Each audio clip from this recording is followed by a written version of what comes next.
Severance is an Apple original series about a company called Lumen that has created a procedure to separate one's mind into two minds, with the goal of the procedure being that while a person is in work, they don't remember their outside life, and when the person is outside of work, they don't remember their work life. Throughout the show, you follow four main characters that have received this procedure and are working at this company, and I really don't want to give away more than that because I think the less you know going into the show, the better. But the show does bring up a lot of really deep and difficult philosophical questions. For example, the version of the person who has received the severance procedure that is in work is called an innie, and that person outside of work is called an outie.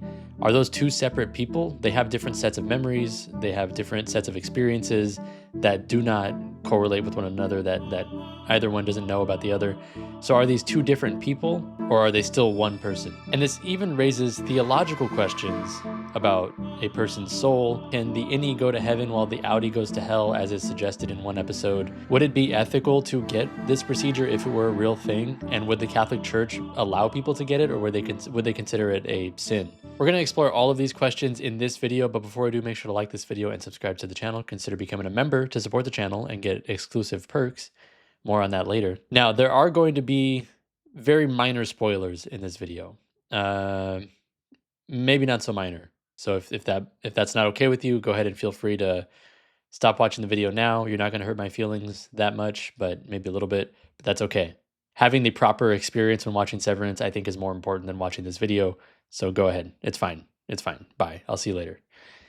All right. Now that everybody is here who has seen the show and is caught up with it, I think as of recording this, we're on season 2, episode 8 is the next one coming out. So like I said, this show brings up a lot of huge theological and philosophical questions, and there are actually some teachings from the Catholic Church that, believe it or not, are relevant to this and can help answer some of the questions like, what makes a person a person? Can a person be separated into two people?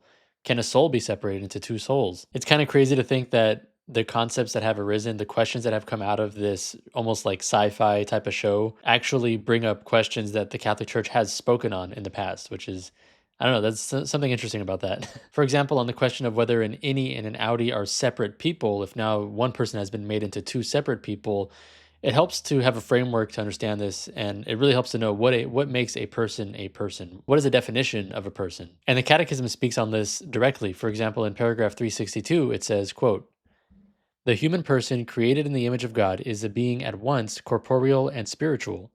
The biblical account expresses this reality in symbolic language when it affirms that, quote, then the Lord God formed man of the dust from the ground and breathed into his nostrils the breath of life, and man became a living being. Man, whole and entire, is therefore willed by God."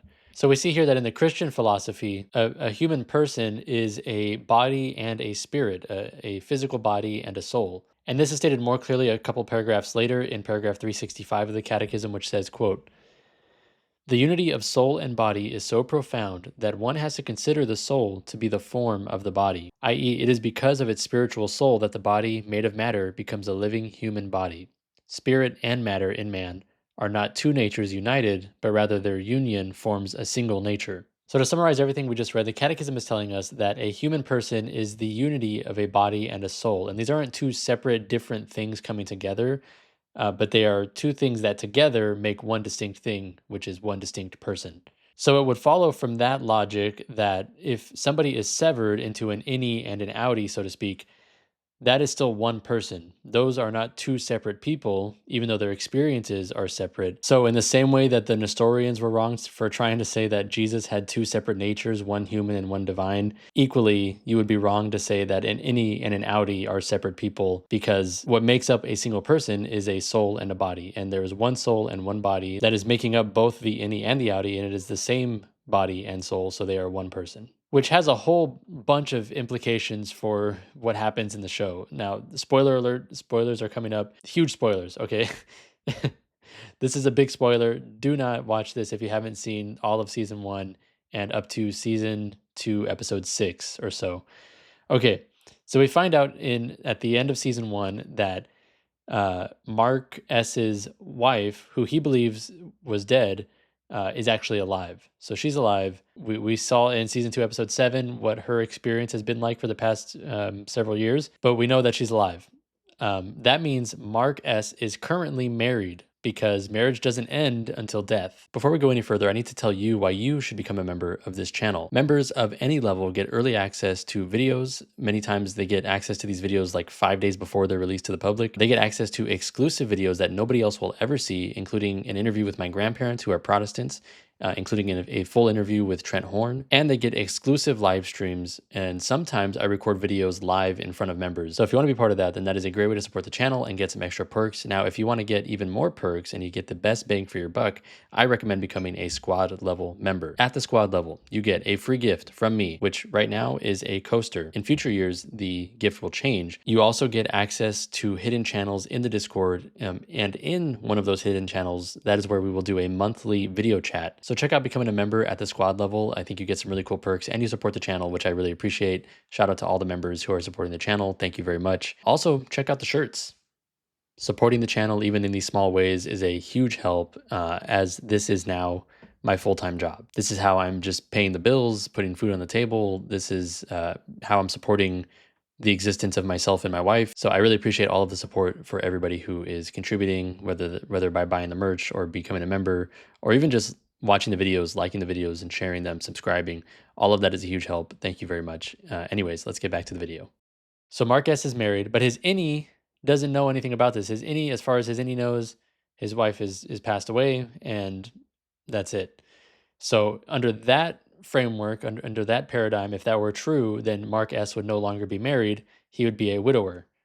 And in that case, he would be able to engage in a new relationship. He would be able to remarry in that case without the Catholic Church, for example, saying, or without Christianity saying that this is a sin, without those scriptures saying that this is a sin. But because Mark S, in his innie form, doesn't know that his wife is still alive, he begins in season 1 to form a romantic relationship with Helly R. And by the end of season 1, they have kissed. At the beginning of season 2, more than that has happened. So in that case, Mark S would have been guilty of adultery in this situation. So an interesting question that comes out of this is, would this be considered a mortal sin? If Mark S was a Catholic, would he be cut off from the communion with the church? Would he have to go back to confession to be reunited with Christ and his church? Because for something to be considered a mortal sin, there are 3 criteria that must be met. Ideally, they're not met. Ideally, none of them are met by anybody. But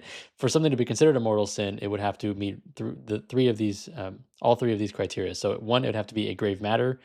Adultery is considered a grave matter, as is murder and many other things. But a grave sin by default is not necessarily a mortal sin. So the second criteria that would have to be met for this to be a mortal sin, not just a grave sin, would be the person committing the sin would have to have full knowledge of the grave matter of this sin. So Mark S would have to know that what he is doing is a grave sin. It's a grave offense against God. And the third criteria would be that he would have to have done this act with the full consent of his will, so that he couldn't have been held at gunpoint and done something that's a grave sin. That would still be a grave sin, but it wouldn't be considered a mortal sin. So Mark S, in engaging in these acts with Helly R, in the beginning of season 2, definitely is committing a grave sin because he's committing adultery, and also he and Helly are not married. So that itself would be a grave sin either way. But the knowledge part is difficult because, first of all, let's say hypothetically that Mark S were a Catholic in this show.